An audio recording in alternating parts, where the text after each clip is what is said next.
மசாக இருக்கும். குழந்தைங்கள்லேருந்து பெரியவங்க வரைக்கும் எல்லாருமே இதை சாப்பிட்லாம் ஃப்ரெண்ட்ஸ். இதுக்கு வந்து சைட் டிஷ் வந்து இன்றைக்கி தேங்காய் பூ ஜீனி பண்ணலை ஃப்ரெண்ட்ஸ். அதாவது இன்றைக்கி வந்து வெஜ்ஜு குருமா பண்ணேன். அது காய்கறியெல்லாம் போடாமல் சும்மா வெஜ்ஜு, அதாவது தக்காளி வெங்காயம் எல்லாம் போட்டு தேங்காயெலாம் அரைச்சி ஊற்றி பண்ணியிருக்கேன் ஃப்ரெண்ட்ஸ்.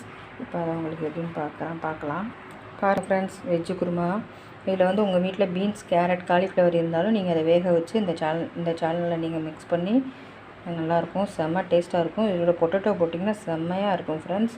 நீங்களும் உங்கள் வீட்டில் செஞ்சு சாப்பிடுங்க.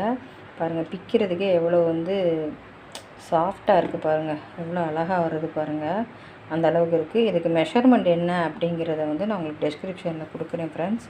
நீங்களும் இதே மாதிரி செஞ்சு பார்த்துட்டு எனக்கு கமெண்ட் செக்ஷனில் சொல்லுங்கள். உங்கள் சப்போர்ட்டுக்கு ரொம்ப நன்றி ஃப்ரெண்ட்ஸ்.